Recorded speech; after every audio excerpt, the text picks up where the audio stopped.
Hello, and welcome to GameGO Podcast, the podcast where we talk about video games and whatever the hell else we want. This is H8BitHero and Sonorith. Hi. So, first we want to apologize. Last week we didn't do an episode. Probably should have warned you guys, but it was E3, and for those of you that don't know, that is a big, it's called the Electronics Entertainment Expo. It's huge. It's Candyland for video games for the year. And for the first time ever, it was open to people that wanted to buy tickets, just whoever. Yeah, the public. They were expensive, but if anybody could get in. That line was long. Yeah, and also for the first time ever, we got in for free. I should clarify, we didn't pay for our tickets because we didn't have tickets. Apparently this is actually a story we should probably talk about. Big concern. A few months ago, Phoenix Comic-Con, there was a man that brought a bunch of weapons in. He wanted to hurt the White Ranger, Tommy Oliver. Yeah. Jason David Frank. He wanted to hurt him. But the police found him, and they stopped him. So now people were like, why isn't the security better here at E3? I agree with those people. Like, we shouldn't have got in nearly as easily as we did. I got in 4 times on one day alone. Yeah, I only had the one day off available to me, but it was absolutely no problem. I just put on an old badge, a fake badge that I had from last time, which also we upgraded with pieces of detritus. Yeah, we just kind of made it slightly look like a passable badge, and it was no problem. Honestly, if anybody wanted something, they could really just go get any random badge holder, print something that looks kind of like it, and just walk in with a, slightly crowded group. Yeah, I didn't even have a badge. I managed to get in, making it look like I was working. Yeah, people let me in without asking. We had another badge, lanyard, even just a lanyard. Yeah, just the lanyard, and that was enough to he put it in his jacket, tucked it in, and walked around with his phone, like he was recording, and that was it. That's all it really took. Yeah, but we went in. We got to try some of the new games. We got to see some of the new things that were being announced and displayed. Yeah, unlike a lot of people who, popular opinion, I think, is that E3 kind of sucked. I was blown away. Maybe compared to past E3s? I don't even think compared to past E3s. I think this was, especially hearing this much good news out of Nintendo. Everybody, I think, had a pretty strong show. I don't know if there was any one particular outlier that was quite as bad as some years. I don't know. I guess maybe that's what just rises to the top in the search results, but just a whole lot of, I saw a whole lot of hits that come up with why it was bad, why it sucked. Well, the thing I've heard most is the crowds. Now that it's open to the public, then there's just a lot more people, and it seems like the show's changing tone, appealing more to like the fans rather than the investors and the business people. But it only makes sense considering it's open to the public now. Yeah.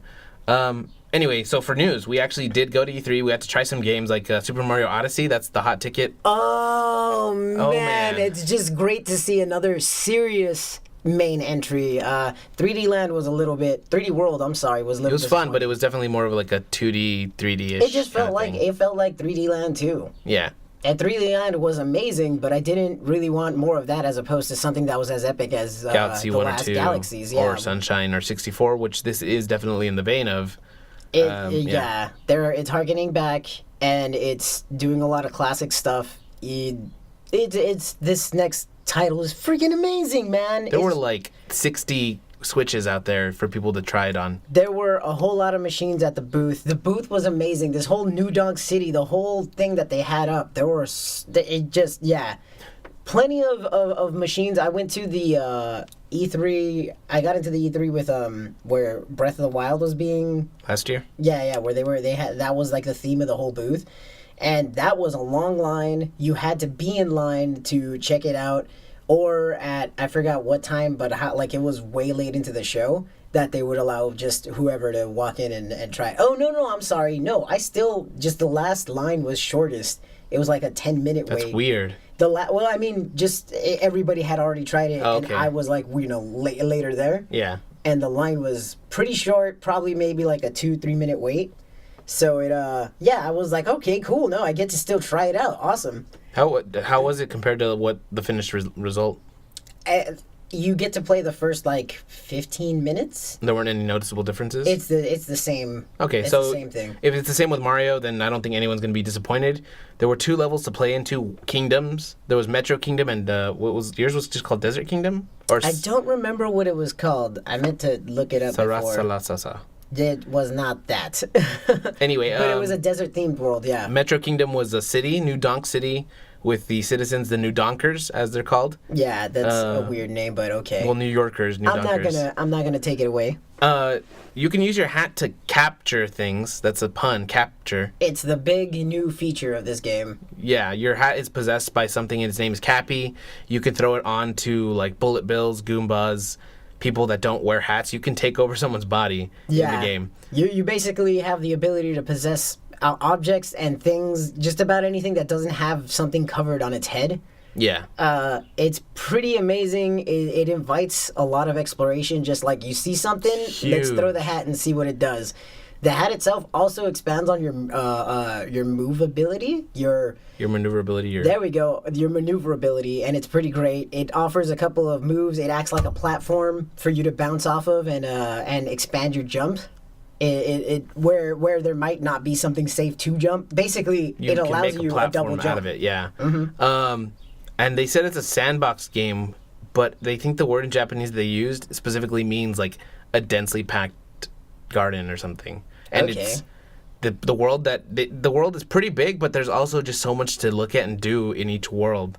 Like like a city. You go into a city and you can look at the buildings, the streets. There's stuff everywhere. I found they're not stars in this game; they're moons, and I found 6 of them. Which the guy demoing it didn't even know there were 6. He thought there were only 5 in the world. Yeah, best attendance ever. I mean, they know enough of the game to help people play it. But it is very fun. After Galaxy 2, I was like, okay, they can't possibly innovate more than they have. And this game just kind of slapped me in the face with the, no, you're wrong. Yeah. There's even a segment when you go into a warp pipe, and it spits you out on a warp pipe that's painted on the side of a building, and you become like 2D Mario. It swaps 8-bit. from 3D play to 2D classic play. Updates the sprite that you're playing as with to the reflect, clothes. Yeah, whatever. Which is another thing, by the way. Clothes. You actually have costumes. You got, like not power-up costumes, but, like, you buy your suits and outfits and can dress up Mario this time. I've been hearing that some of the outfits might give you some sort of bonuses. I'm not saying they don't, but you don't get them like you did in the classic sense where question mark block, a feather comes out, and now you got Changes a tail. your clothes white and red for the fireballs or something. So, yeah, we're talking, like, go buy an outfit and equip yourself.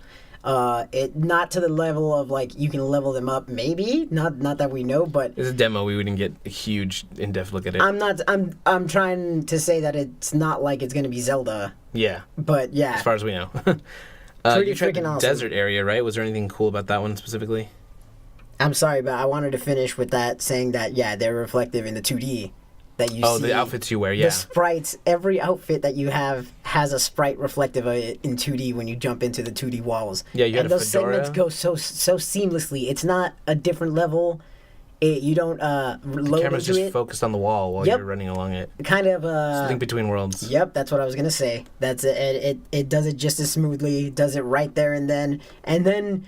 Yeah, the way just that you pop out of it even, there will be available walls where you can just jump off of it. They won't be sealed off in 2D. Maybe like you can break the ceiling in one section and then jump out and you just pop out as regular Mario again. 3D. It's pretty freaking great. Freaking great. You can also possess inanimate objects. I possessed a manhole cover to move it so I can go into the sewer, and I possessed a one of those viewfinders from like New York. That's right. And it launches me into the sky so I can get a good look at the city. Alternatively, you also can possess a voltage box, which makes you into the ball of lightning with like a spiky mustache. That was odd. You can odd, move along but the power lines. I know it you weren't looks super just fan like of it. Splatoon's travel in single like player. that, yeah. And I think multiplayer now actually, but we'll get into that later. It's pretty cool. I liked it.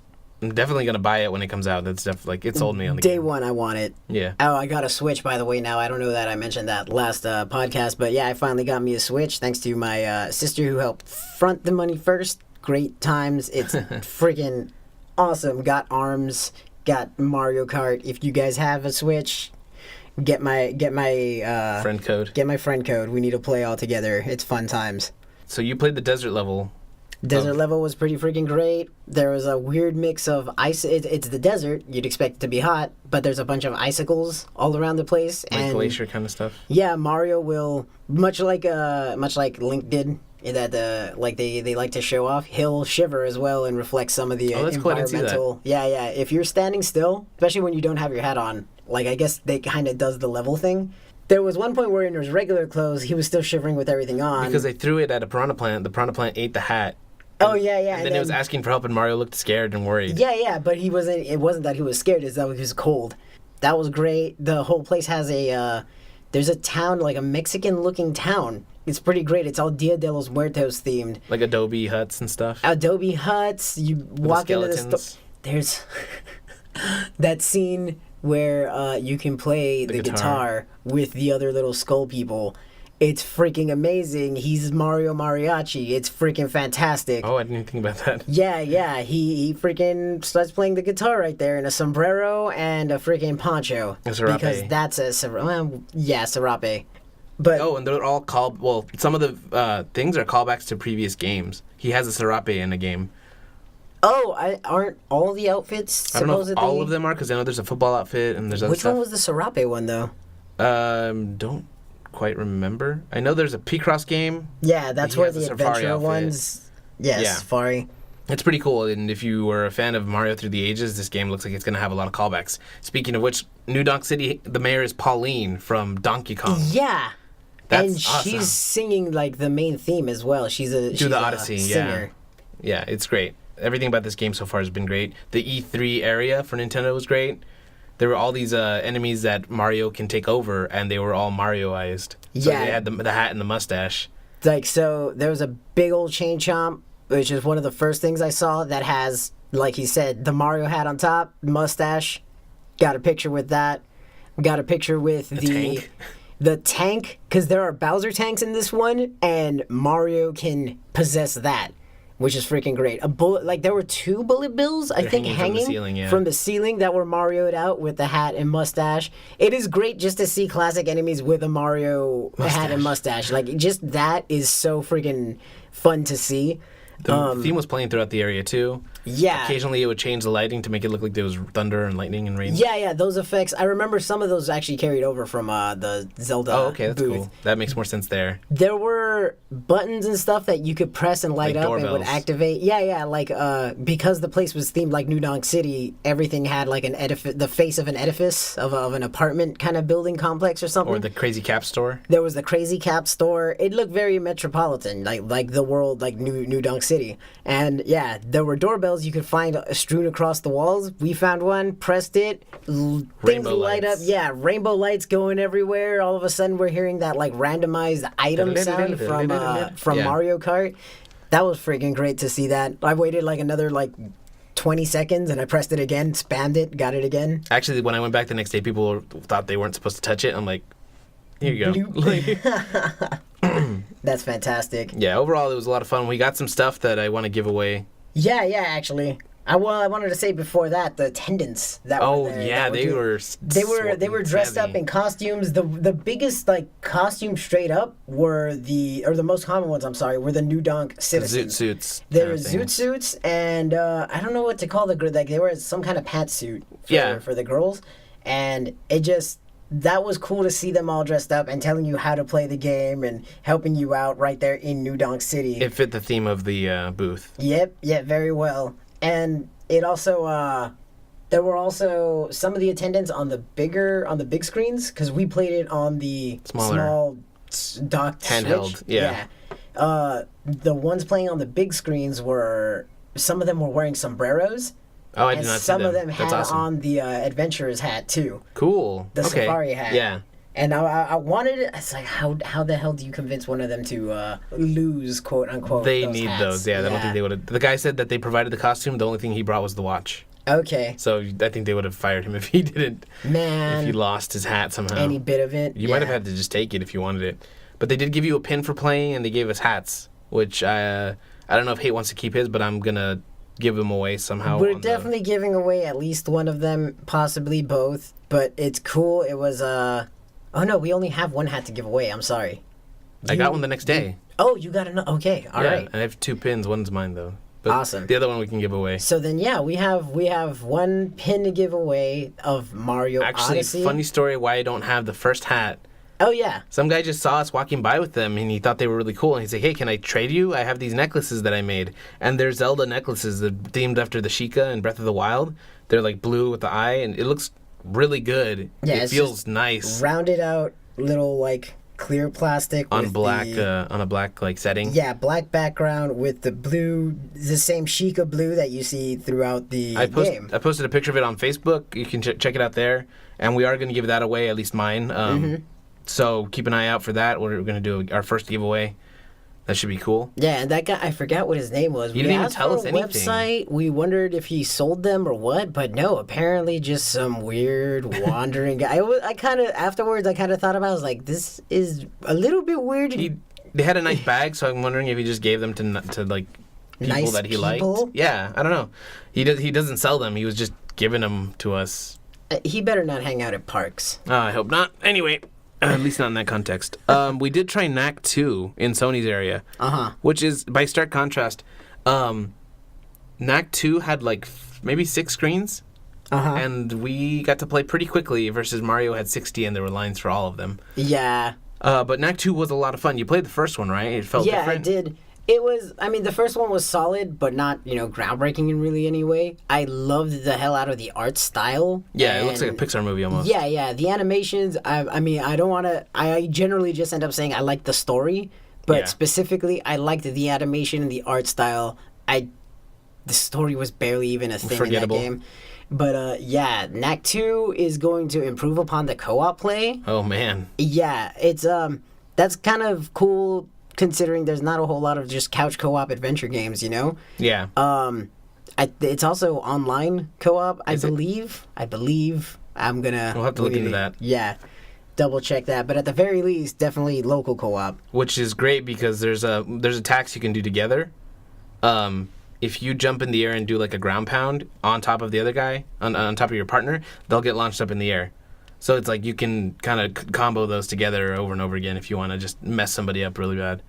Right. If you punch someone through your ally, like if one of the two lines up behind the other and begins to punch, like so you punch them in the back, you're punching your ally in the back, in the front of your ally, the little bits of knack, the little knickknacks, they start firing off. Yeah, did I just blow your mind? Yeah, knick-knack. I didn't realize that.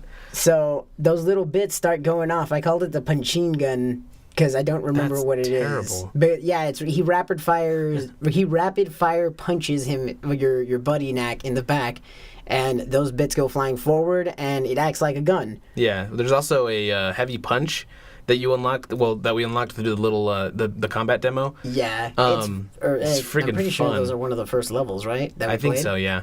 You wind up a heavy punch, and when you hit your ally, it sends them like a missile, which you needed to defeat some of the people. Yeah, I'm not sure how that's gonna work if you're playing by yourself, but yeah, that's what I was wondering too. Is what happens when you're solo? And the guy said something like you get another ability or learn something different to deal with them. He was kind of vague about it, I think. I'm pretty sure he doesn't know. Yeah, but it was fun, and definitely like couch co-op games are not as popular or as prevalent as they used to be, so this is definitely one of those games that if you have somebody, like even if you're playing with your kids or something, or if they're playing together, this is one of those games that you should pick up. Yeah, it's pretty cool in that, touching off of that, there's a teleport move that, like, if you are playing with somebody who's less experienced and just wants to join in, because it is drop in, drop out.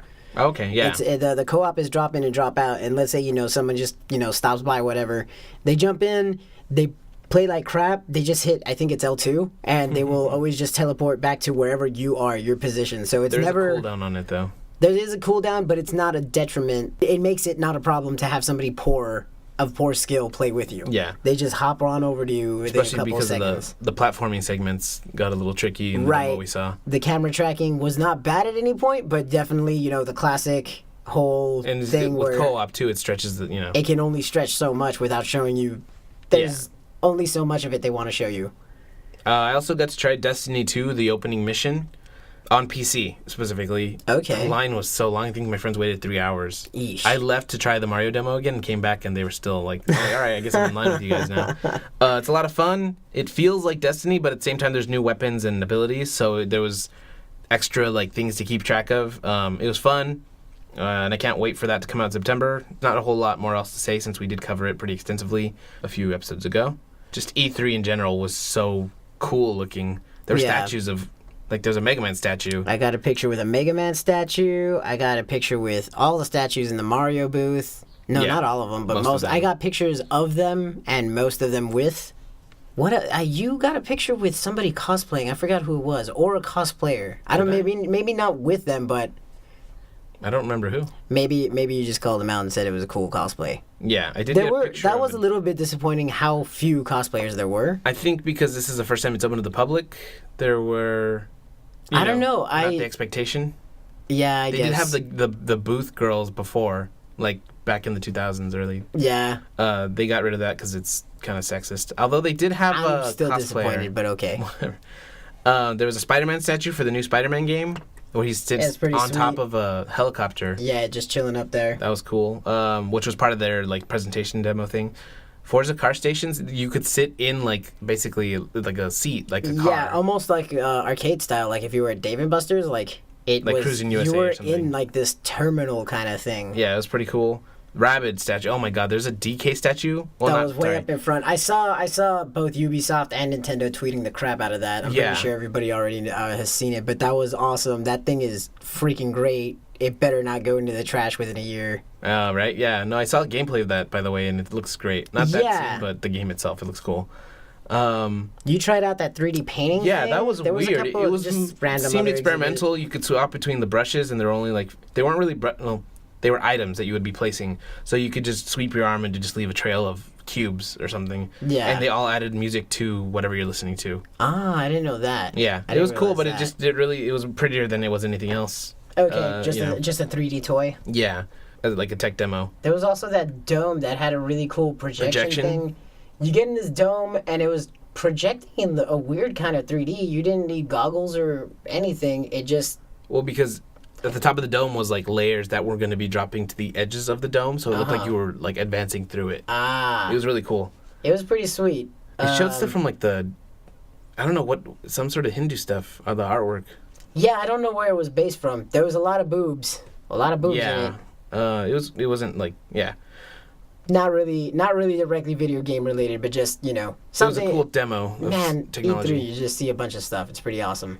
I also got to wait in line. It wasn't very long. It was like 30 minutes, and I got to go into this little theater for Monster Hunter World. Which had a pretty sweet, big, what is that? Dragon. It's called the It was a Rathalos, dragon. but it's a big Rathalos. red dragon. It was a beautiful display. It was massive. There were people standing under it like they're going to fight it. It's very cool. Yeah, but it was a great opportunity for a picture. That was a really nice display there. Yeah, it was like sticking out of the theater. So if you wait in line, you got to sit in like these. They were like just basically stone slabs that were the 4 rows, and they had one guy playing the game, another one narrating it.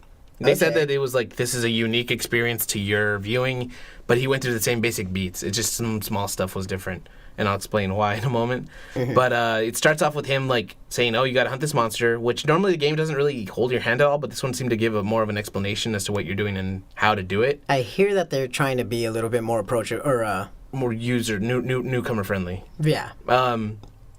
So the guy goes in with his giant sword and he starts finding footprints of the creature, and you see these giant herbivores. They're like dinosaurs basically, and this weird lizard comes up and unhinges its jaw and just swallows one of them whole. Oh. It ends up like this giant bellied monster, and it's like waddling away.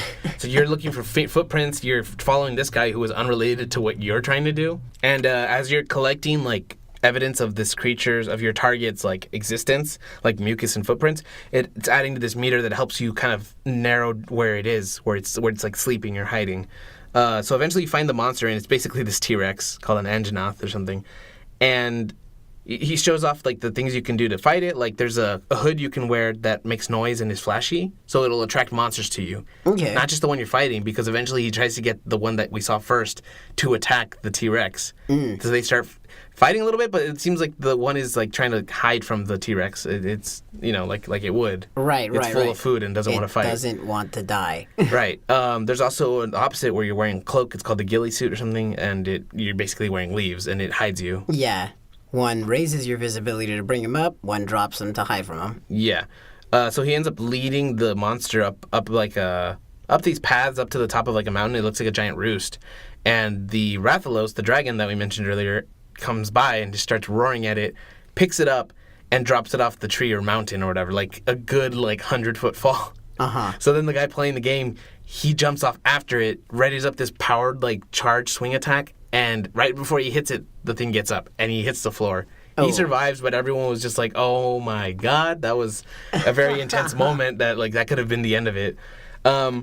Some people were complaining about the length of the fight, but I think he was really just dragging it out to show you everything that's new to the game. Right, like, it's a demonstration. Yeah. There's, like, rocks, boulders caught in vines that if you can catch a monster underneath it, you can, like, knock the rock down and crush it. Okay, traps, it does a lot of damage. Traps. Yeah, there's more to do in the world, and now there's there's no loading time between the world, the areas of the hunting grounds. Okay. You can also go back to your home base in that map and change items. He ended up picking up a heavy cannon, which is like a Gatling gun in this game, I guess. I don't know if it was that one specifically. But yeah, he's just like opening fire on this monster. It's freaking right, I think awesome. I saw some pictures of that. Yeah, and then there's like a mortar you can launch up in the air and it like drops bombs on it. Overall, it looks great. And it's coming to PS4 and Xbox and I believe PC. Now, haven't heard anything about the Switch, which is unfortunate because Monster Hunter Double Cross over in Japan, that's for Switch over there. They haven't really said anything about it coming here. They didn't deny it, but they also said, like, I don't know. Yeah. That's up in the air right now. This is a little bit concerning to me considering Nintendo had videos released showing how many third parties were behind them. Yeah. And it's a little bit concerning to see Capcom not outright saying something to confirm, no, we're still going to be doing stuff with Switch.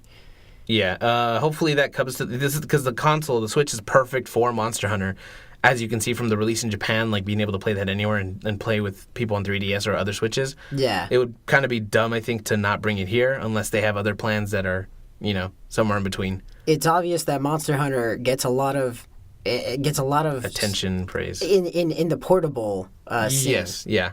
I mean, PS4 is cool, but I would love to be able to take that anywhere. Yeah. Working on stuff in between, what you're doing at work or whatever, that's freaking fantastic. Yeah. Hopefully, we'll hear some good news about Monster Hunter for Switch. And I think that's pretty much all that we played at E3. There were a lot of announcements, though, for like games and confirmations. The first that I want to talk about is Nintendo. Nintendo finally confirmed that they're working on a Pokemon Switch game. It wasn't Pokken Tournament like the Nintendo Direct had me thinking, which is good. I mean, that's not really something that's noteworthy. It's nice. There was a tournament at E3 for Pokken Tournament, and I think MatPat took it with Alistair Singh. Indeed. But no, they are working on a main RPG Pokemon game for the Switch. Should be out next year. That is exciting. Yes. Another confirmation that we heard was Metroid Prime 4, which we reported on rumors of it a week or two ago. Yeah. I don't know if it's retro, though, is it? I don't know. No, I have no idea who's doing this one. They just confirmed that it is in development. Yeah. It was with a singular image of the number 4. And then Prime. But, yeah. Oh, yeah, 4 Prime. And yep.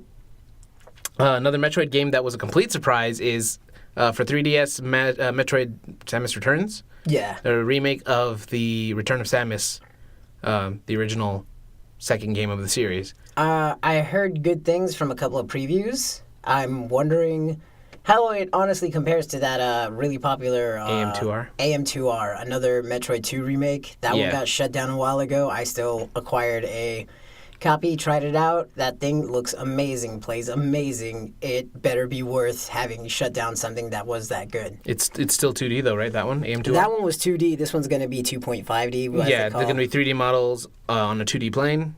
It is a full remake, and it's been a long time since that game came out. So, I mean, this is one of those examples where I do support, a re-release or a remake. Another game that's not nearly as old, but still they're remaking it for the 3DS is Mario and Luigi Superstar Saga. Oh, yeah, that's right. Yeah, that's coming out in, I believe, August or so. Okay. I'll double check on that. Yeah, but complete, update of all the sprites and background art. Beautiful. The Paper Jam art, right? Yeah, for the most part, it looks very similar to that. They're also going to be adding a side story called Bowser's Minions or something like that. Yeah, a full-on side mode that is basically a complete second game. Yeah, they said it's not going to be some small little mini game that you can play for a bit. It's going to be a full game. It's about Bowser's minions going to look for him during the adventures of Mario and Luigi Superstar Saga. So put those together, I think it's going to be worth it. This isn't a game that came out 3 years ago that they're re-releasing with prettier graphics. This game came out when I first got my 2DS. Sorry, Game Boy Advance SP. Yeah, there you go. That was back when it was like one screen. I was gonna say it was still a cartridge, but it's not like they still aren't. But it wasn't an SD card looking cartridge. It was still a fat clunky thing. Yeah, they also showed off some Odyssey stuff. Yeah, and on top of that, they also showed off Xenoblade Chronicles 2. Finally got a good look at that. It's very JRPG-ish. Yes. Kirby and Yoshi both got titles announced for the Switch. Only one of them is handcrafted. Yeah, Yoshi. It looks great, by the way. It does. It looks like Little Big Planet on steroids, but simpler. Yeah, I'm not a fan of I wasn't a fan of it being outside of Little Big Planet. Oh, okay. The crafting. I like it. The coins look gorgeous, though. Yes. Like, that's such a small thing to do, but they're so shiny, and you gotta collect them all. They're both slated for 2018.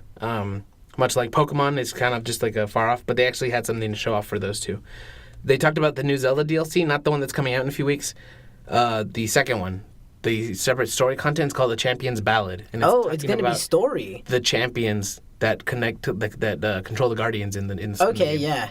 And they're all getting amiibo. The 4 of them. They're getting their own. Yeah, I saw some of those videos. So good. Yeah. Yeah. Except for what is up with Gerudo? Hers is weird. She's posed oddly. Yeah, Urbosa, right? Yeah, she has a weird pose. The rest of them look cool. I mean, hers is too. It just looks a little odd. It looks a little weird because she's facing away from the camera the whole time. They don't show the front of her, like from her torso down. And yeah, her legs are like super spread. I don't get it. It does look risque from the back, but only because like I don't get to see what's actually in the front. Yeah, it looks suggestive from the back. In the front, though, it looks not nearly as bad as you would expect. Did you actually get to see the front of it? I've seen videos where they show the whole sides. Okay, the whole side. But it does look weird the way the official video showed it, right? I think the idea is like she's supposed to be more mysterious and alluring. That's why it's shot from the back, but it's still like that makes it suggestive, not the actual statue. But they're getting amiibo, and that looks cool. We'll find out what they do eventually, and we'll talk about it here. And the last announcement that we're going to talk about from Nintendo was that Rocket League is coming to the Switch. Yeah, that's a very, very awesome surprise. Yes, so if you don't know, Rocket League is basically soccer and cars put together. Yeah. I think actually we mentioned this before. Cars. Yeah, super-powered aerial, batter-powered, rocket-powered cars. The game's pretty amazing. You'd think it's a pretty dumb concept, but honestly, it is just phenomenal the way they handle it. We did talk about it because they're getting the goal explosion expansion. That's right. Yeah, so we talked about that 2 weeks ago, and they're going to be getting it for the Switch. I'm going to get it. Hopefully it's got split screen or something, because that's a game that you should be able to take anywhere and just enjoy it. Sony made not so many announcements, but they're pretty exciting. Horizon Zero Dawn expansion, The Frozen Wilds. Yes, I'm really excited about that. Yeah, you actually have the game. I still want to play it. Yeah. Monster Hunter World. World is excited about that game. Yeah. Shadow of the Colossus. Not just up-resing, but a remake, a remastering. Yeah. God of War got a new trailer and more gameplay, right? Yeah, a lot more gameplay. That axe looks really cool in the shield. Yeah, the shield, it folds up. It's a small buckler or whatever, and it expands into the full... Yeah, that was pretty badass. Captain America style thing. We got Detroit Become Human, which showed another playable character in their trailer. And Spider-Man, did they show anything new or just showed... The gameplay, that was new. Okay. I had seen the trailer. Still, yeah, okay. Days Gone, they showed a couple new enemies. The wolves, there's some bears, and what was the other ones? Just the zombies. They're actually zombie bears and zombie wolves. Okay. They're all infected. I don't know if they're really called... They call them freakers, the people. Mm-hmm. But then the animals also have names, like the bears are rager and the wolves are runners. So even on your motorcycle, you have to worry about them. Bear ragers are something I worry about every day. But yeah, I mean, all those games, we got a little closer look at them. I like the fighting in Spider-Man. I mean, it looked fine. There was one weird moment in the trailer where it's in slow motion, but he makes a quip in regular speed. Yeah. That was weird. He's going through the helicopter. He kicks through the helicopter sideways. And it's all shown in slow motion, but he speaks regularly. That means he's speaking really fast. Yeah, and high-pitched. What is that? Yeah, I think it would have been funnier, that quip, if they had slowed it down to match. Yeah, something like that. But that's pretty much it for Sony. They didn't show off, a whole ton, but the stuff that they did show was pretty exciting. And Microsoft they started the whole thing, actually, this whole E3, I think, or at least of the big three companies, showing off their Xbox One X. The last console you'll ever buy, the ever. Scorpio, yeah, retro, either future and past. If you buy this, it erases all of your purchases throughout time. Microsoft can do that. Yes. You signed it off to them in your agreement. It's $499. $500 for this thing. This is the most powerful console that's ever existed up to this point. Mm-hmm. Although they said it's for their hardcore gamers, I don't know who this is really for. Right. I mean, the PS4 Pro is at least more affordable. It's like $400, I think. Right. And I only got it because my PS4 broke. So, oh no, I'm sorry. No, we sold it to somebody, and then with that, it wasn't nearly as much as it normally should have been. This, I don't know, because if I wanted to get an Xbox One, which, I mean, I don't really need to. The exclusives aren't anything that's really pulling me in. Right. I would probably buy the cheapest one, not the most expensive. Yeah. And if you already have an Xbox, then I don't know if you really need this. I don't know how this is going to play out for Microsoft. I don't think it's going to play out very well, though. Yeah, I don't see that going very great either. It's kind of a weird time for consoles right now. It was already it's been getting weird, actually. Yeah, the generations stopped matching up, like Nintendo with their Wii U, and the 360 even launched earlier than the other two. So everyone's kind of off on their own calendars now. Everyone's throwing in an in-between, like Nintendo Switch, and then the other two got upgrades like the Pro and the One X. Right. It's weird. In better news, though, they did announce that their backwards compatibility, which has been a pretty strong point, I think, for them, being able to play your 360 games on the Xbox, that's going to extend back to the original Xbox now. They're starting it, I think, with Crimson Skies, which, I mean, isn't that a huge... Yeah. Digitally, or I think even physical discs will work with it eventually. They're just going to start updating them, I think, the way that they're doing it with the 360. Outside of money, I never saw any reason to limit them going back. Or format changes. You own the rights, you got the same library, the software library. They just want you to buy it again. Yeah. Metro Exodus was announced. That's the sequel to, was it Last Light? Metro? Yes. Yeah. I played that one. I wasn't super into it. I don't know. There's probably something that I didn't get over a hurdle and get into the real game. But people seem pretty excited about this one. And even more about the next game, Assassin's Creed Origins. Yep. That looks great. They took a year off from Syndicate to now, and it looks like it paid off. The booth was just shirts that all also showed off more spoilers of the game. Yeah, this game got leaked to hell and back. They finally announced it officially. You're playing in ancient Egypt. This is before the Brotherhood of Assassins was ever created, so I think this character is going to be the creator, the founder. And I think he's even referenced in Brotherhood or Revelations. Oh, okay. Because they had statues of very important assassin figures. Like one of them killed Genghis Khan. I think one of them was probably going to be this guy. And it looks like they're going to be adding more RPG elements to it. You're going to be leveling up. You're going to be getting experience for assassinating people, and you're going to have to maintain your equipment in terms of level. If your hidden blade isn't equal or higher to in level than the person you're trying to kill, it won't instant kill them. Oh, okay. That adds a really nice. Not everyone's on the same playing level anymore. Yeah, and on top of that, you no longer have eagle vision. It looks like you're going to have an eagle scouting for you. Oh, okay. So kind of like a drone in Ubisoft's other games. It's cool to see them kind of put that in here in a contextual way. Right. I do like the bird. Although how the bird would communicate that to you is, I mean, they did it in, what is it? Game of Thrones. Okay, that's, I guess. If Game of Thrones can do it, so can everyone else. Yeah. And they're also going, because these games take place in a simulation of somebody else's memories, you're going to have the option to speed up time to find a time slot that works better for you to do whatever you want. So going between... People have routines. Yeah, you can manipulate night and day. Pretty much. Okay. I'm sure if you're in a mission, you can't do that, but as far as, like, open world exploration... Yeah, beforehand and afterwards, while you're free roaming. Yeah, because I don't think, like, we need to kill this guy, wait for 12 hours. And I imagine that at the start of the menu, or start of the mission, it'll just automatically, if it's required at a certain time, it'll automatically... Hopefully it gets to the point where it doesn't... It'll start the mission whatever time you're at. That's what I'm saying. Okay. I do believe that some of the other games do that. Some of them require a specific time of day, or they'll fast forward to the time of day. That's what I mean, the second. Oh, no. I'm hoping that it'll, like, you started this at night. If it's not, like, but, this guy likes to see the sunrise every morning. It's like, it's not going to, I guess. I don't know. I'm more of a favor of it fast-tracking you over to whatever time the mission to fit requires. If, in free mode, you already have the ability to manipulate time anyway. Okay. You know? Yeah.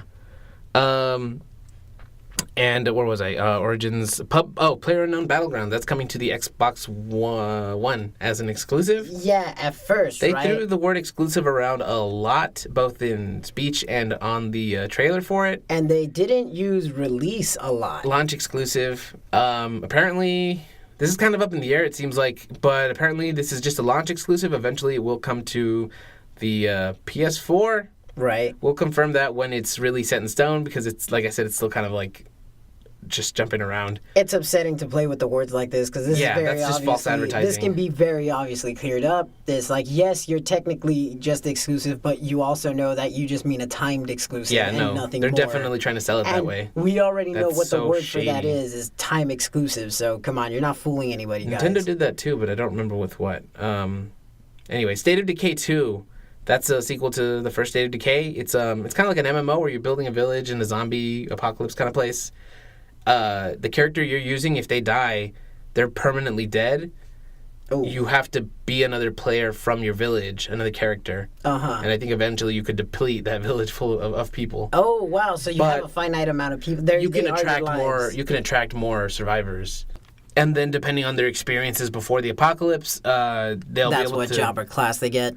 I think they have bonuses that come with them, not necessarily a class. Okay. So like the gardener would end up being able to create a garden for your village or And your will settlement. be Mexican? No. They'll be able to create a food source, basically. Okay. So that's pretty cool. I mean, that's one of those games that I am curious to look at, but I think it's Xbox exclusive. So that's one of the few like properties they have that I'm like, I want to check that out, but I also don't want to buy. I'm not buying a $500 system. That's not console. a system seller. Yeah. I'll wait for you guys to release it on PC. If there's enough games like that, then I'm like, okay, maybe I'll take a look at it. During Microsoft's conference, they did show off Minecraft because it's going to be in 4K, which is a really weird thing to do. To a voxel game? Yeah, but also because they've announced crossplay for every console except Sony's. Sony's claiming some sort of security risks. I could understand the premise of what they're saying. Like, if you're signing up to agree to Sony's online stuff, that's Sony can ban you. Yeah. For being terrible, basically. Right. But if you're mixing and matching, like, oh, you're playing with Microsoft people, Sony loses that. Like, that ability, control. Yeah, you can't ban that person, you know? Right. Maybe you could do something to their account so they can't play with other Sony, but then that just becomes a whole thing, I think. Uh-huh. But people aren't happy with that explanation. Not really sure what they're going to do about it. Hopefully they find a happy medium where everyone can play with whoever they want to. I know my Shy, my girlfriend's sister, she has Minecraft on the Wii U. Mm-hmm. I would like to get it for the Switch and then be able to play with well, that seems like that's already going to be a thing. But for like my nephews who have it on PS3 or 4, then we could all play together. Yeah. That would be amazing. They also announced during their press conference Dragon Ball Fighter Z or Fighters. Yeah, Dragon Ball Fighters. It looks amazing. And it's weird that we're like going into this, we're getting better and better with graphics, but also we're like going backwards. It looks like it's from the show, which is a 2D animated show. We're finding a way to better replicate the animation we saw back then with 3D models, which is more practical to work with. Yeah, I remember playing Budokai and Tenkaichi, the series, right? The fighting series they've made. They looked very not blocky, but like chunky almost. The characters. That's a good way to say it. Like their fingers were like just it didn't look like the show, even though they're very clearly trying to emulate it. Yeah. And in the trailers that they've shown for this, like, it looks amazing. It reminds me of I had happened to test it. Is what was that game by the Guilty Gears guys? This is from them. Is it Guilty Gear Zerd? Yeah, I think it was. Or the one that came out on the PS3. It had PS3 and PS4 cross-platform, and yeah, that game had the same similar style aesthetic. It had the whole. It's obviously 3D models when you really look at it. Incredibly but oh my god! Like also you can't blame anybody who's seeing it for the first time getting fooled into it. Like those kind of do look like they could be hand drawn sprites. Yeah, I think it's the same team making this game. It looks like it's right out of the anime. I've seen some of the super attacks that people use, and they look like, oh, okay, like I'm just watching another episode of Dragon Ball Z. Right. It looks amazing. I can't wait to try it. Apparently, it's very fast-paced.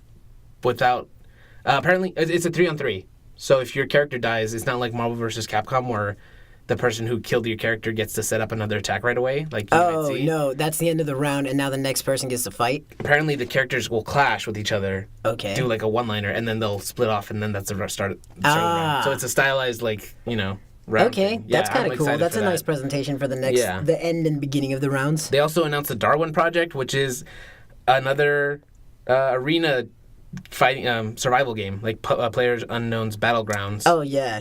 We were talking about this. This is the one with the different martial arts and the. No, that's something else. Oh This no! one- Yes, I'm sorry. Yeah. I know what you're talking about now. This one is a cartoony looking. Yeah. There's a lot of crafting in it. Apparently, you're supposed to gather materials, craft, and if you come across something that somebody else has already like picked clean, you're able to see them for a minute. I don't really understand like the balance in that. Like wherever they are, they can see you. We'll see how that comes out when the game's actually released or when they start showing off more of it. It looks weird, and it looks very Hunger Games inspired. There was like an arena, and then somebody was closing off parts of it. I think the first person to die becomes like a director. Oh yeah. No. Isn't Or it was it just a separate player? asymmetrical? I think it begins with a director. Okay. Well, there's going to be somebody who's kind of pulling the strings later, eventually, or from the beginning. I guess? Okay, from the outset. It's an essential part of the gameplay on this one. I guess that's what differentiates that really from the others is that you have a player controlling where the drops, what zones are shut off. Exactly. All right, yeah. Black Desert's going to be coming to the Xbox One. That's an MMO, and apparently it just looks amazing. It looks beautiful. This is not ringing any bells at all. Yeah, that's hopefully that's not like a Oh yeah. a foreshadowing of how this game's going to perform. They've also showed off a couple of games. The Last Night, The Artful Escape. Those are both indie games, I believe, and they look pretty. Pretty much. Tacoma's coming out. They finally showed another trailer that's coming out August 2nd. And Cuphead, which is I've been reading about for years. Oh my god, I want Cuphead it's so this bad. vintage-looking game that looks like something out of Steamboat Willie almost. Yeah, like think back to the 50s cartoons. It looks like one of those came to life and you can control it. It's amazing. The filters that they use, I saw, the like, the layers they animation use for that. Yeah. It's all so it looks like it's on a rotoscope thing. It's amazing. Yeah, that's coming September 29th. Hopefully that doesn't get pushed back. Hopefully this is it. The game's coming out and people can enjoy it because it looks great. I've been hearing about it for years, and it's coming to PC, so we should definitely play that co-op because he does have a friend that he can play with. Life is Strange Before the Storm. I need to get on Life is Strange. I just need to go through it. I've heard a lot of teen drama simulator, whatever. PlayStation Plus right now. Okay. This is going to be a prequel story from before the original Life is Strange story, although I do hear that Don't Nod Entertainment is working on a sequel story. Okay. This isn't going to be Don't Nod. All right. And it's only going to be 3 episodes. Uh-huh. Which hopefully, maybe it'll be less, it'll be cheaper, or it'll be a more concise experience that, like with Borderlands or Guardians of the Galaxy, maybe you feel like it's dragging on too long, having to wait for every episode. The one of the most interesting games, and the one that I was hearing about the most, was Sea of Thieves. Yeah, that game, it reminds me a lot of Guns of Icarus. Yes, but there's also some off-ship exploring. It's a pirate game. You're playing as an individual character, and it looks like you're in squads of 4. One's piloting, one's using a compass, one's using the map. Everyone has a different cooperational role on this ship. Yeah. Matey. The examples that I saw was the Polygon people, the McElroys and Nick. Yeah. Yeah, they were going onto an island and using clues from a treasure map kind of thing to find a buried treasure. Which one of them was happy with the map? Proud Justin of the map? McElroy kept showing his map off to everyone, which you can do if you're showing it to the captain while he's steering the ship, or not the captain, but the one who's navigating. Yeah, you have to physically hold a map in front of someone else as opposed to being able to just pop open a GUI. Yeah, which is a cool touch.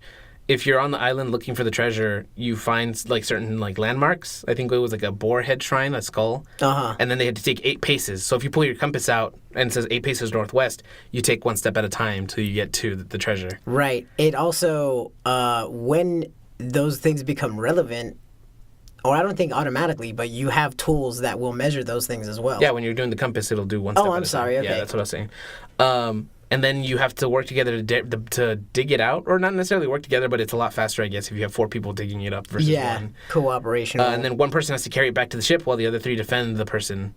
It looks fun, it looks cartoony, and then the big thing that was driving people crazy was that you pull a banana out, stem first, and then you just kind of shove it towards your face, and then it's gone. Yeah. So one of them tried That's to eat a banana like that. fashion to eat. Yeah.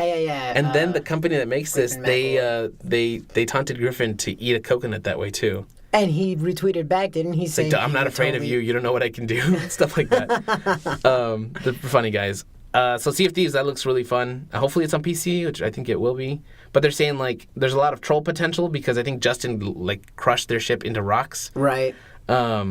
We'll see. Hopefully it's not a game that people are going to be too serious and angry about, like if people are messing around, because it looks like a game you can just mess around with your friends with. You get like he said, it has a lot of potential for griefing, but it just generally looks fun. And even when you were trying to grief what they were trying to do there, it still seemed to be all in high spirits and good fun. Yeah, although that might be because they knew each other. Yeah. Crackdown 3, they showed off a little more of that. That game was supposed to be a big deal because you can destroy buildings and stuff. Yeah. That's only in the multiplayer. Yep. That sucks. It's going to be cloud. Cloud computed. Like that's how they're handling the buildings falling apart. Yeah.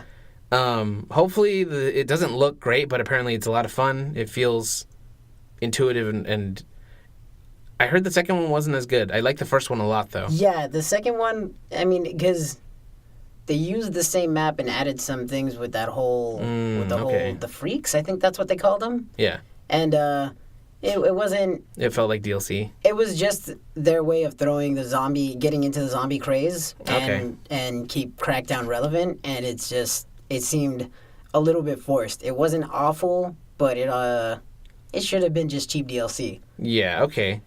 Well, hopefully that is funner or as fun as the first one. Because that one I know was a lot of fun. I tried it. Yeah, the first one was great. I loved the first one. Yes. Ori and the Will of the Wisps. Another friend. Dude. I need to get on the first one. Ori and the Blind Forest was the first game. They're making a sequel. They didn't even show any gameplay, and it just looked amazing. Mm-hmm. Like, if the game looks half as good as that trailer did, which is completely achievable, like judging from the first game, it'll look great. I heard it's a lot of fun. I still need to play it myself, the first one. But yeah, they announced that. And that's it from Microsoft, but we did get a few publisher press conferences, the first one being Ubisoft. Actually, it's Ubisoft. Go ahead and ask the friggin' VP. I think he said however you want to say it is fine. I think it's Ubisoft. Anyway, we're going to leave this up to the fans. You guys send us votes on the Facebook page or Red email. pill for Ubi, blue pill for Ubi. Because you be right if you pick my side. The first thing they announced was the one that we weren't super sure of a few weeks ago, Mario and Rabbids. Very skeptical Kingdom when presented Battle. with nothing else. Yeah, Rabbids don't have like the best track record in terms like with older players. They're almost like a throwaway character for like experimentational stuff. Which Mario was supposed to be. He was supposed to be thrown into any role, remember? Right. Anyway, in any case, they finally showed off some of the gameplay, and I feel like I was very wrong in judging that this game wasn't going to be very good because it looks amazing. This game is doing a really good job. It's providing some really great, awesome depth to what looks like a really, really crazy. It looked like it was going to be a very childish game. And I thought it was going to be a platformer, and that's not even. Yeah, as silly as it looks, as ridiculous as everything looks, it is taking just about everything you can think about from other tactical RPGs, specifically XCOM, and is totally using it and giving it its, Mushroom Kingdom twists. Yeah, there's even a Chroma Squad vibe, which is similar. I saw Mario would move forward, and then the other characters would spring off of his feet. Like, he would lie on his back and give them a springboard to get to further, normally inaccessible areas. At least with their movement thing. Right. It looks really cool. I'm very excited to see where it goes. The trailer looks fun, and then the giant statue of the Donkey Kong rabbit on the floor at E3. Yeah. Oh, man. They are doing a really good job, not just marketing this one right here, but the guys that they have behind it Very passionate. They're passionate. They're showing that in each one of these like new gameplay reveals and trailers, they're showing that, we know exactly what we're doing. As silly as this whole outfit that this game is wearing looks, they know exactly what they're doing with the mechanics in it. And I think it's important, too, to remember, like, as, we're all getting older, it's still important to like stay younger in at heart and enjoy like silly things like this crossover. Yeah, if it's a good game, then it's a good game, regardless of what it looks What like. coat of paint it has, yeah. And hopefully, like for younger people, if they like this kind of gameplay, they'll get into Fire Emblem or Groove Wars. Or I can War Groove, see it bringing a lot of Or people into XCOM. different. I can see this pulling a lot of people from more serious, demographics, trying out maybe getting a little bit more open with something that looks a little childish, quote unquote. And then the other way around is, okay, you know what? Maybe now that these maybe younger demographics are playing something that's so complex, maybe they'll be a little less afraid to play something. This will be the gateway game to the hard stuff. Yep. XCOM and hard stuff. Fire Emblem. With Not saying those games aren't hard, but yeah, I like. No, this. I mean like hard stuff, like hard drugs. I like this drug analogy. They also announced Crew 2. Now we mentioned that I believe 2 weeks ago because that it was rumored that would be one of the free games for the PlayStation Plus. It wasn't, but they did announce Crew 2. They're adding dirt bikes and planes. Hopefully there's more than just that, and they fixed the weird rubber banding that the game seemed to have, the first one. It made the game almost unplayable from what I was reading.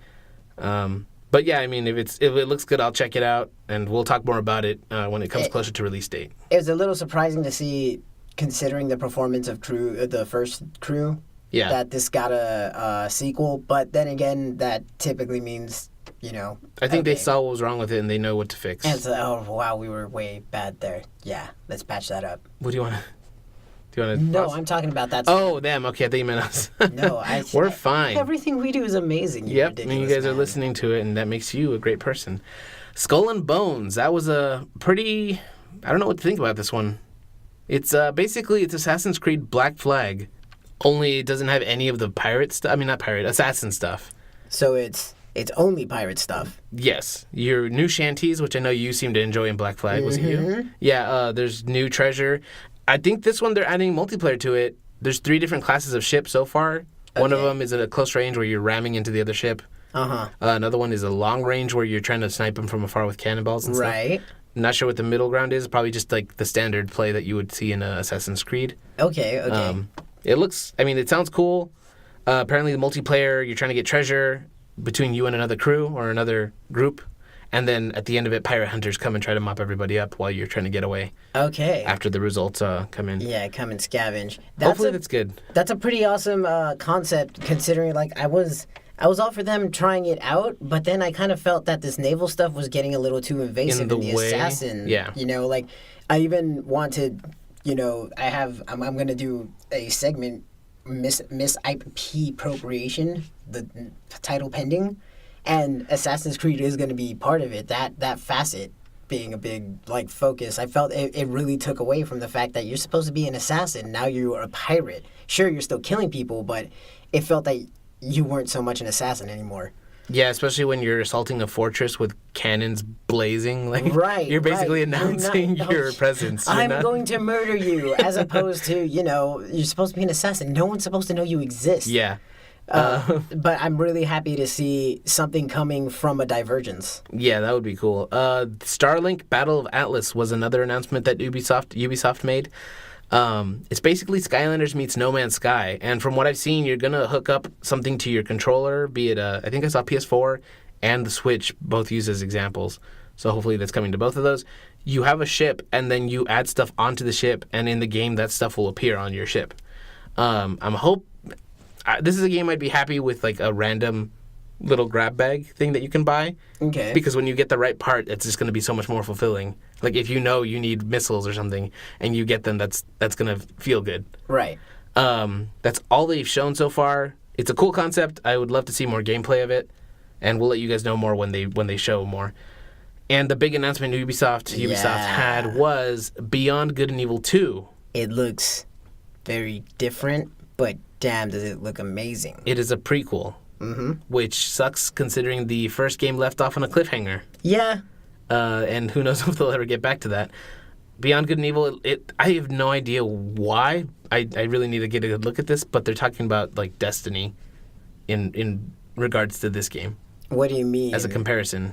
Whoa. Yeah, so this game is going to be interesting. Whoa. Yeah.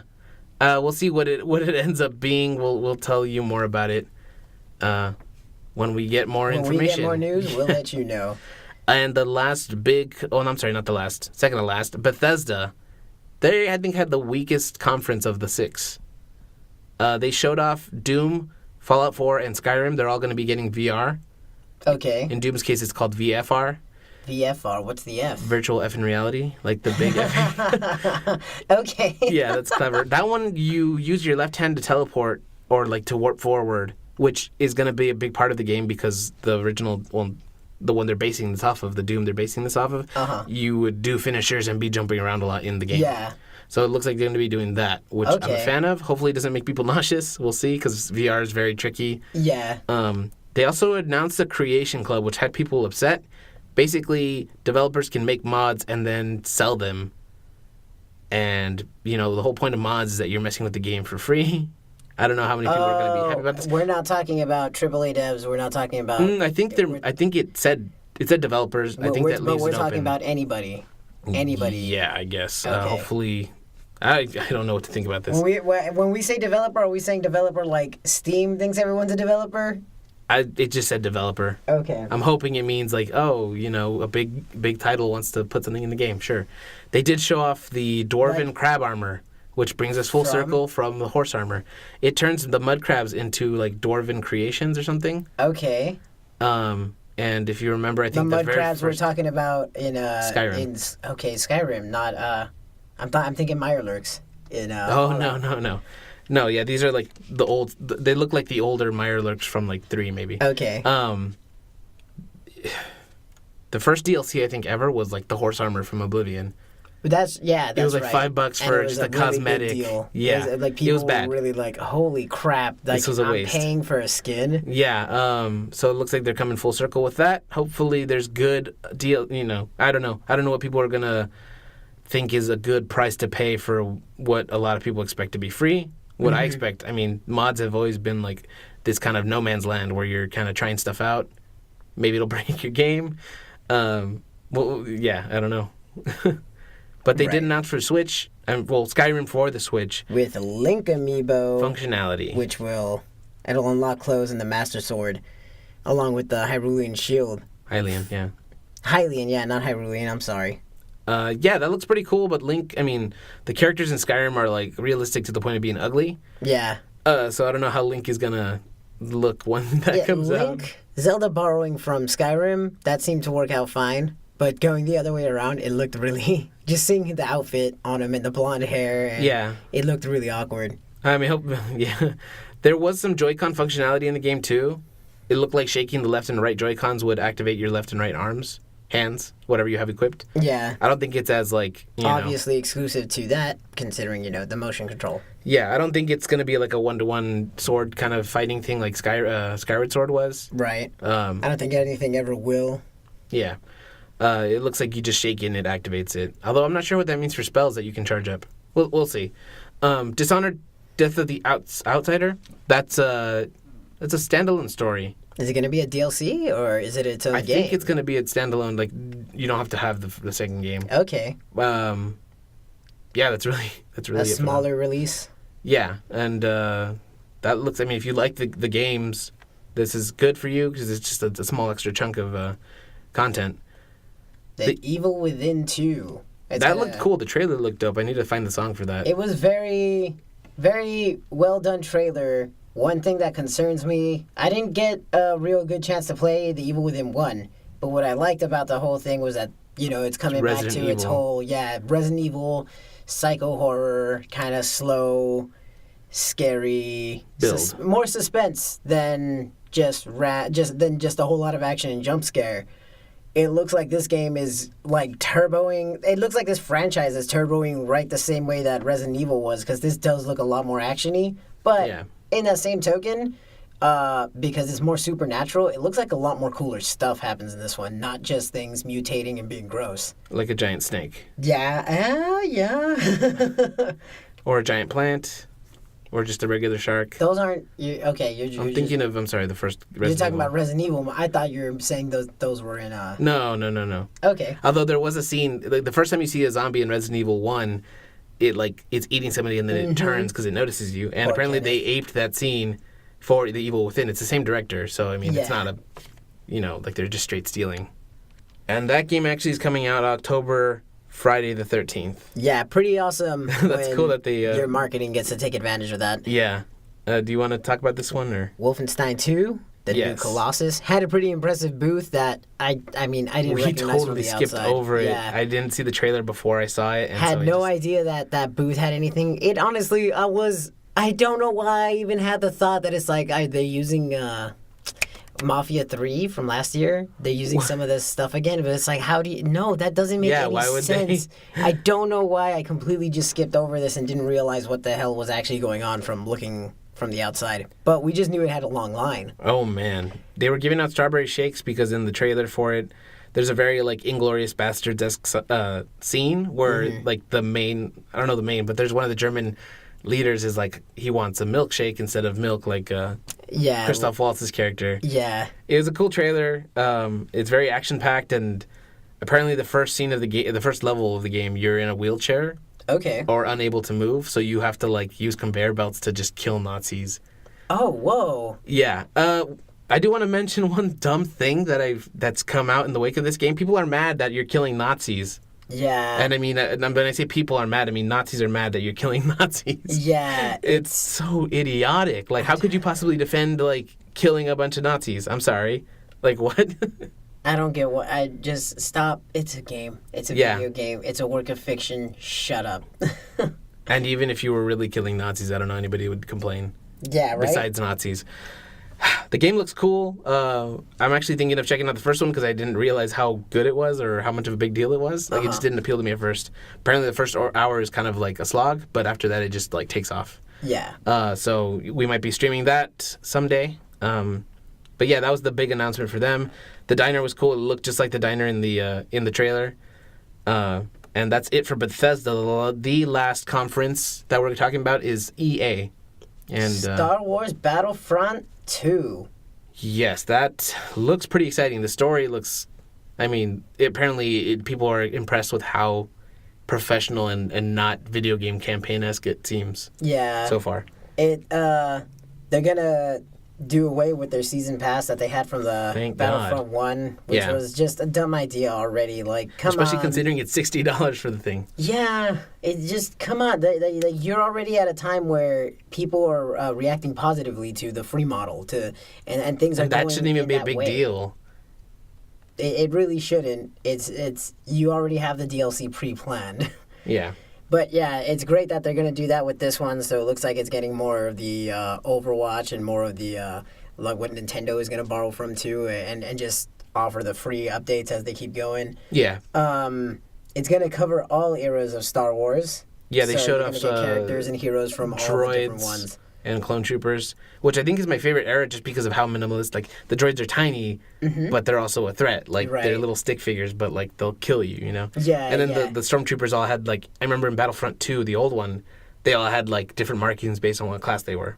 Which class-based combat is going to be a thing. I did play that, and that was awesome. The little the red, blue, and all those little accents were actually pretty sweet. Yeah, hopefully there's more of that in this one. New BioWare IP. Anthem. This looks like it's going to be a mix between The Division and Destiny. Yeah. It's had the same crappy canned dialogue. The first look of it was people playing it, here's your squad, you and your friends. And it had, crappy dialogue. Some woman got a gun that's legendary called Jara's Wrath. And the guy's like, nice. Are you kidding me? I got Jara's Wrath. Yeah. It was not as bad as what I just did, but it was obviously acted. It was acted well, but it was obviously acted. I would have been screaming if I was I know what this gun is and I've been wanting it for a while. I finally got it. I'd be screaming. When I got there was a gun in Destiny called the Suros Regime, and all of us were trying to get it. Me and another friend got it in one match after PvP. Right. And we were screaming. The other people were I hate you. I hate you. I can't believe actually legit emotions because it actually takes those chances. It was a dice roll. Yeah. So it just I would love for people to hey, you look like a gamer. You play Destiny. Here you go. Pretend you just got this gun when during the trailer. Yeah, it's kind of odd that they're hey, pretend to be a gamer. And then pretend to be excited.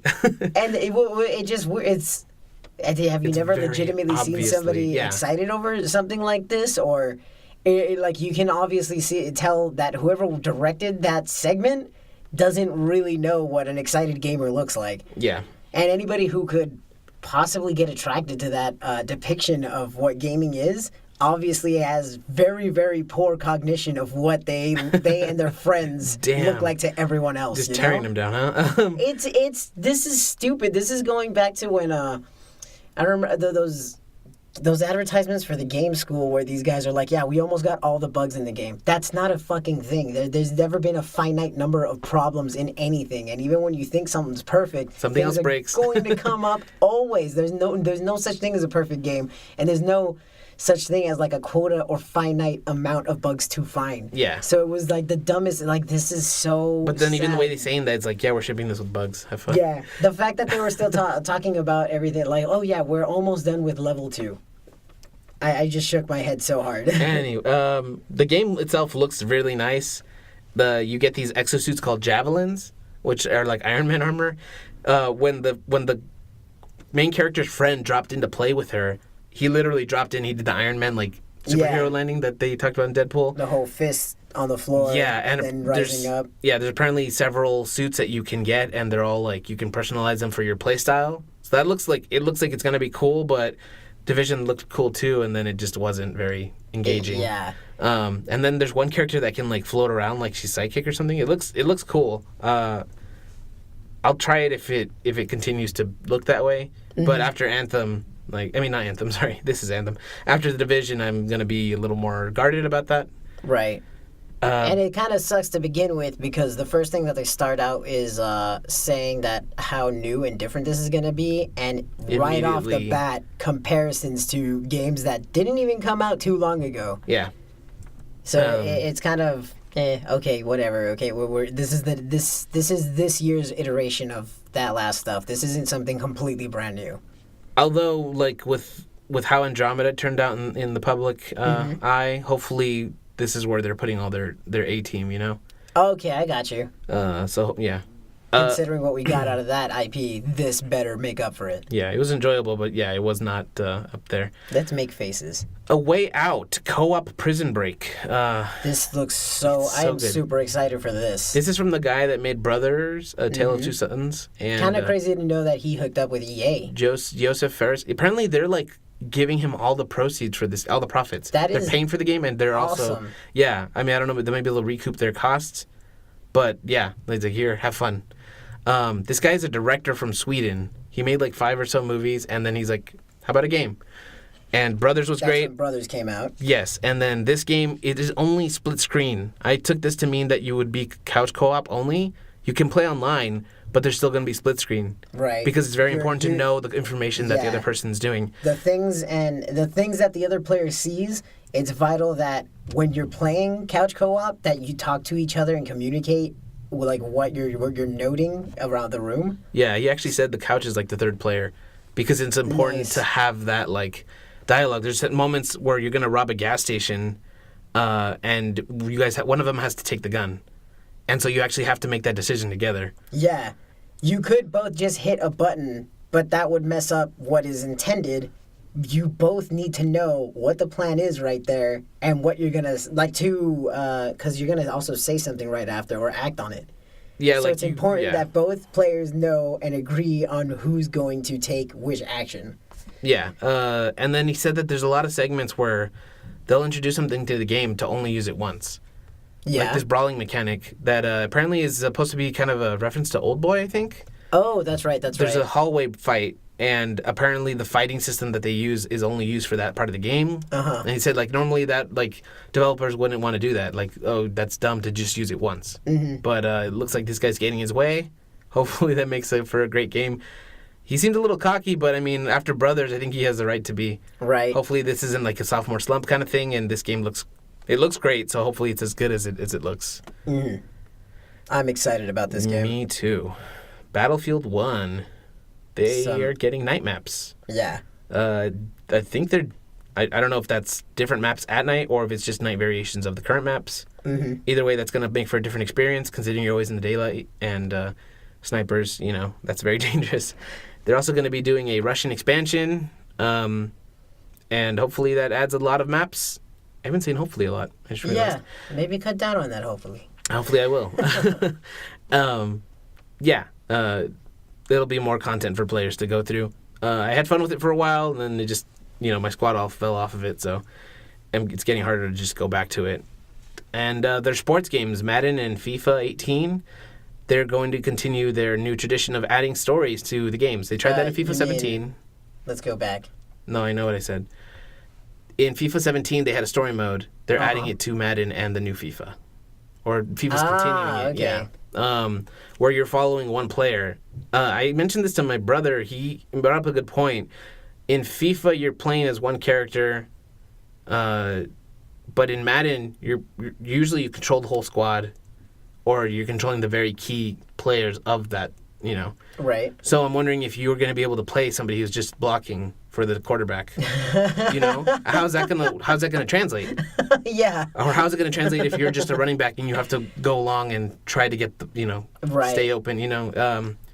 I'm kind of like this is making me want to try it.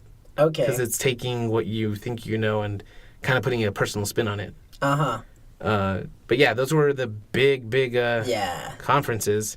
Huge announcements. Huge event. Yeah. Huge year, man. E3. We've been talking about this for an hour and 16 minutes. Yeah, and just on that, like no outside news, no friggin' reviews or topic today yet. Although I will say I went to the Nintendo Summer of Play tour event. That was like a mini E3. It was a mini show floor. Yeah. I got to try ARMS again. I got to try Splatoon. I tried Hey Pikmin. Mm-hmm. Real quick, let me say Hey Pikmin's pretty much as you expected. It's like Yoshi's Island with Pikmin, but it still has that charm. Like when the creatures come out, there's less strategy to them, but I know what a giant red bulborb is. Right. I know how to deal with it. But like I said, there's less strategy, so it's a lot easier than that even. It's a fun diversion. Hopefully But why even, I don't know. Why even I tried Miitopia. I don't know. I tried Miitopia, not as engaging as you would expect. A lot of it was me holding the button to make it fast forward through nonsense. Yeah, I'm not excited for that one That's anymore. never good. Yeah. But I Hey was Pikmin... holding fast forward a lot. Yeah. Well, because if you play the Find Me game, if you're holding R, it fast forwards through basically the boring stuff that you don't need to... Like the characters will walk into the next room or the monster showed up, But that seemed to be most of what the new game is, Miitopia. Okay. Yeah. Hey Pikmin was fun. It's not necessarily a necessary Pikmin game. Yeah, and I don't understand why that franchise. I know Yoshi's going to get that full game on Switch, but still, just go ahead and keep using Yoshi for something like this.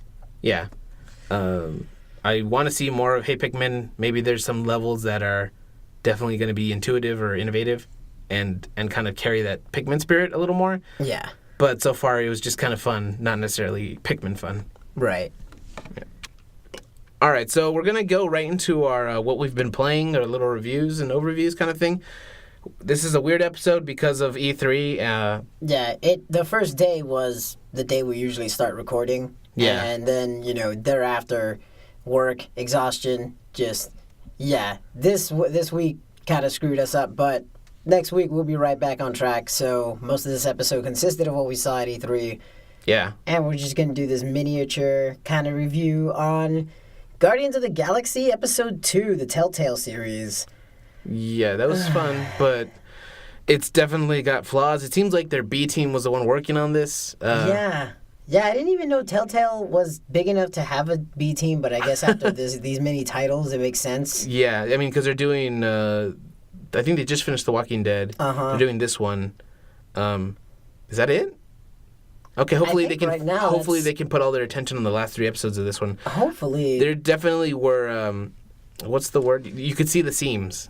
This time, the audio was crazy bad. Like we can't tell if some parts were intentional or not, which is how bad it is. I should know. I shouldn't be confused as to whether or not I should be hearing ambience over dialogue and music fading in and out.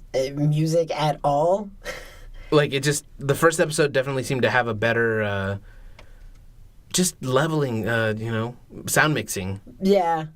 But then this episode, there were some points where, ambient sound was louder than some speech. And it was, why? They're just in the ship. Why do I need to hear the engine that loudly right now? There was that long, awkward segment.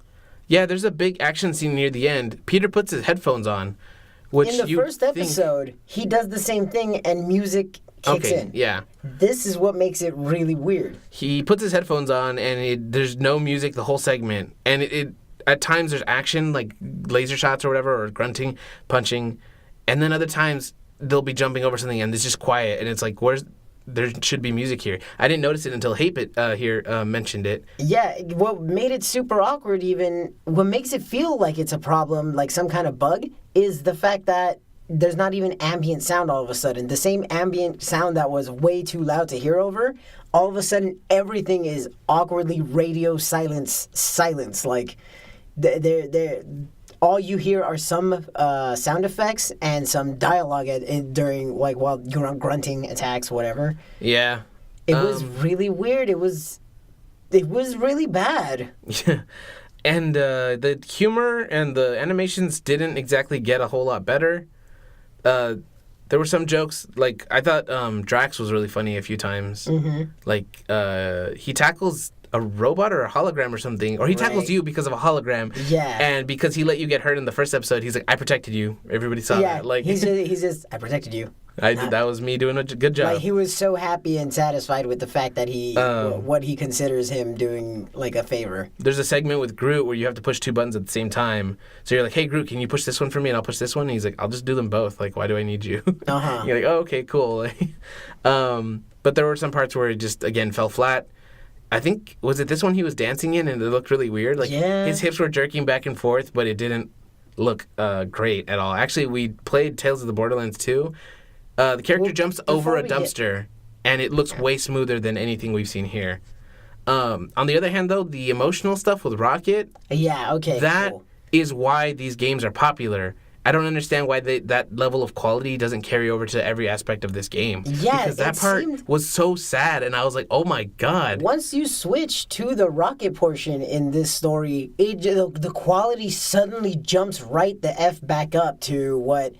Like, you would expect from Walking Dead or Tales. Yeah. Like it's shot right back up. It's like, okay, this is well mixed. I hear everything, and just their exchanges. It got emotional. Animal people had better expressions than the humans. Yeah, and then it sucks because you finish that part and then go back to the sandwiching, the weird, awkward, musicless part. It was. We even thought it was a bug. I looked at somebody else's playthrough and there's still no music. Same thing happened to them. I reached out to Telltale. I mean bug as in, like, not it's happening to random people, but like on their end. Consistently. Yeah. It's just, it feels like there was supposed to be, at the very least, ambient sound there, and it's complete background silence. Yeah, I reached out to them. I didn't hear anything back yet. I think I'm probably going to find another way to ask because it does seem like really... because I know you can hear us. Telltale Games. That's a person who works there. First and last name. Yeah. Overall, I'm still want to finish the story because I want to see where it goes, especially the decisions we're making now, because that one seemed like, based on the last one, a lot of things could or could not have happened, and I'm definitely interested in playing this again to see what goes down. Okay. Like going after Rocket's thing first. Yeah. And then as Nebula. Opposed to, there's a couple of... we saw some decisions that we could make before and after, and we're wondering what are the alternates. Without getting too heavy into spoilers, although I don't know if it's avoidable, there's a scene where Peter, Star-Lord, says, it's a good thing we have firepower, but then the dialogue, the subtitle says, it's the good thing we have, like, stun lasers or something. Yeah. And then you just start shooting people. Which is... Wait, I thought we were trying not to hurt anybody, and now here he is, bam, bam, bam, bam, shooting everything. So, I mean, it doesn't look like they exploded, but at the same time, like, just that weird dissonance in the dialogue and the subtitles. Just it's more like the dissonance in quality. Yeah. Especially the contrast between the Rocket portions and then the outer, Star-Lord parts. We do... Oh, and every episode is going to be focusing on a different character. That's cool. Like, so Rocket, So I think last one was Peter. We might get a Drax, Drax or Gamora, Groot. okay, yeah, I forgot about the tree. Wow. So what if I'm racist? This game is treacist. The game was very fun to like poke fun at it. It was good in the two of us playing it together and like having the stream, watching and enjoying the jokes. But yeah, I don't know that, by this yourself, probably wouldn't this have been might- so great if you just play it and you're expecting a quality Telltale's Yeah. experience. And it's not like I've got too many under my belt. I did GOTG episode 1, and now we're also doing Borderlands, the Borderlands Tales. Tales from the parallel. Borderlands. Tales from the Borderlands. Name of the game. Doing that in parallel with these GOTG ones. Which we'll have to wait for these, but Tales is already done, so we can just blast right through those. Yeah, it's just effing... It's drastically different. What happened? What the hell happened between this game and GOTG? I'm wondering how the Batman one is going to come out, because that was one of them that came out. Or how the Batman one is. But yeah, like it was just really surprising to see the difference in quality right here. There's the Borderlands ones. The intros are freaking awesome. God. They are on par with what you see from the main games. Yeah, I think that's because they set it up in the games. Big old song blast comes in, cinematic timing. It's just freaking great. And the credits, the way they show up on around the environment. Yes, just this whole game, each individual episode is done really well, like its own full-on title. And GOTG doesn't... Plus, they're still short. This one was like an hour and change. Yeah. The GOTG episodes are pretty short. The Borderlands episodes are pretty freaking long. Like, I am doing streams and still not being able to finish one entire episode sometimes in between my cuts. Yeah, they're definitely more substantial.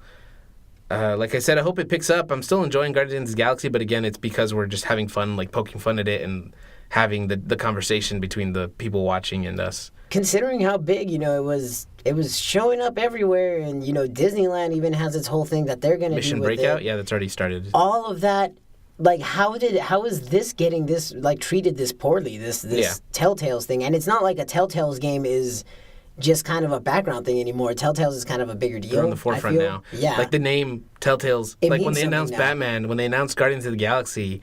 That was like, oh my god, I can't wait to see what they do with this. I just realized they're working with both a Marvel and a DC property. That's pretty interesting.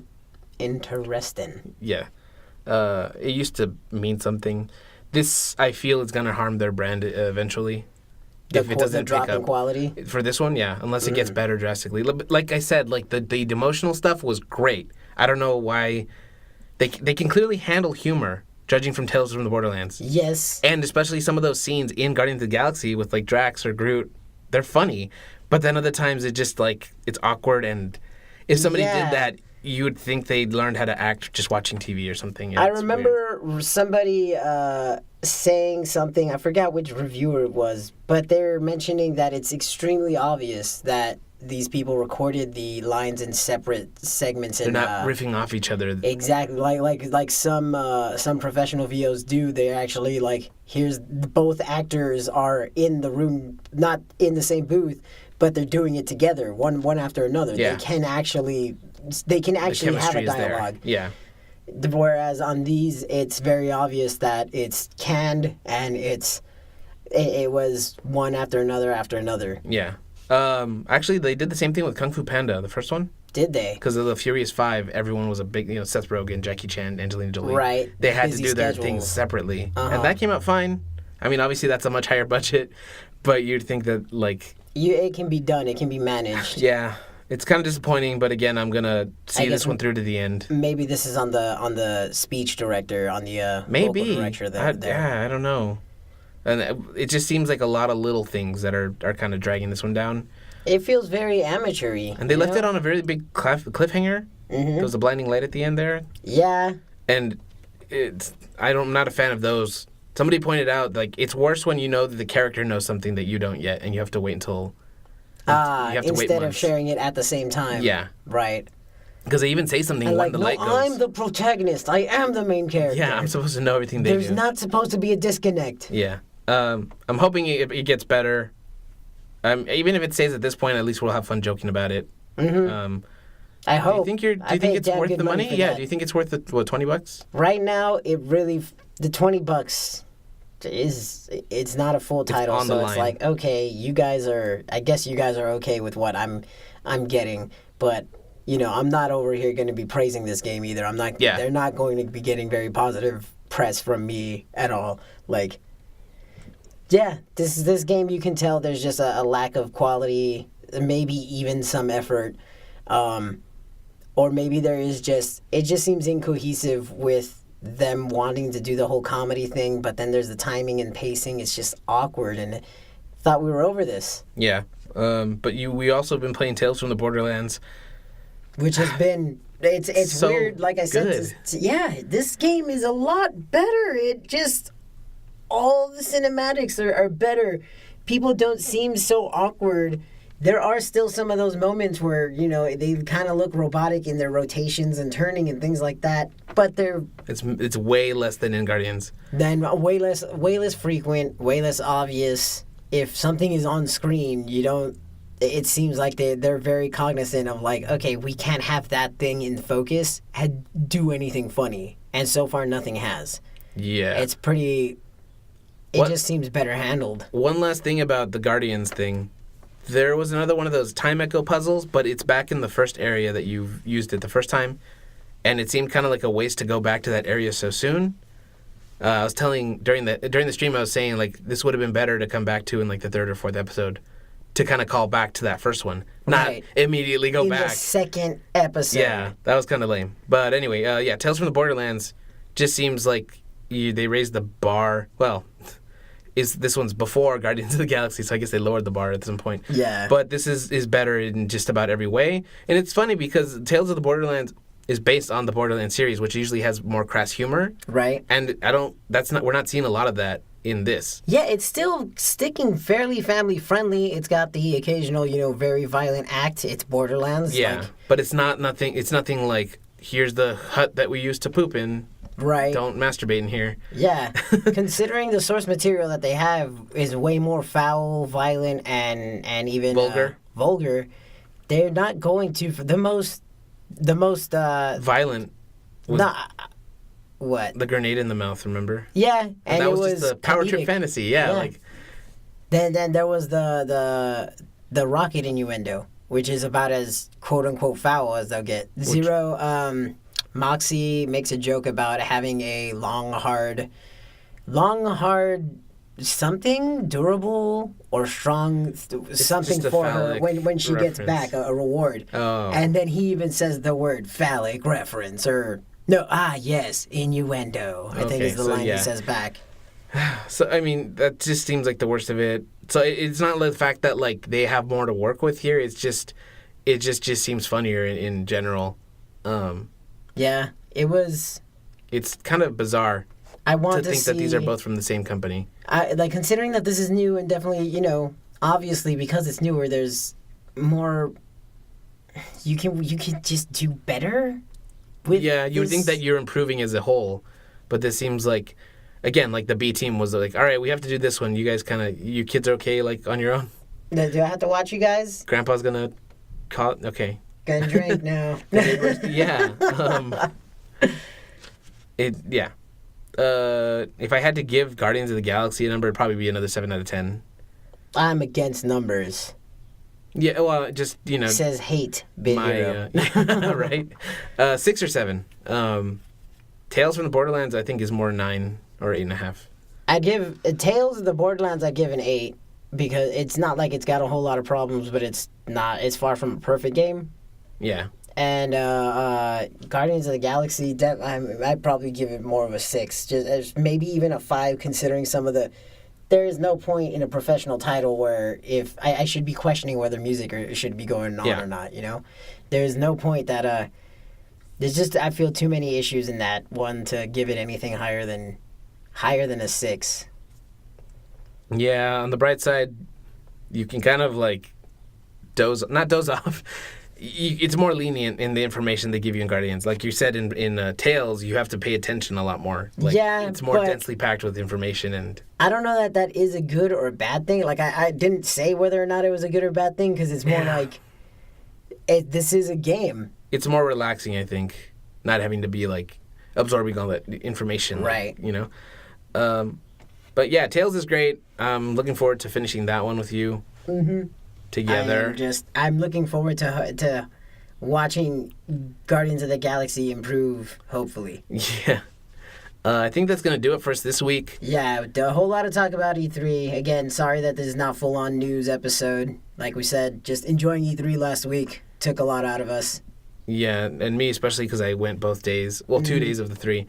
A lot of walking and a lot of heat. Right. And then sitting in a car waiting to get home or on a train. But yeah, we'll be back to our regular segments next week, like On the Horizon and the big opinion piece at the end. Yeah. But if you want to contribute in any way, shape, or form, let us know if you tried these games and you think that differently from what we think. Let us know what you think about the E3 announcements. Yeah, what game are you looking forward to? Are you upset by, did you not see anything that you're really going to be happy about? Let us know in the comments. We want to discuss this a lot. We were really excited about E3, and if you have any questions, please ask. Yeah, we're on Twitter at GameGo11. Emails, gamegopodcast@gmail.com. You can leave a comment on our website, gamegopodcast.com. Come visit us during our live stream on our YouTubes, and I'm happy to ask live. Yeah, and then also we're on Facebook. GameGo is the name of the page. You guys really should visit for the live streams. It's getting more and more lively. Funner place to hang out. Yeah.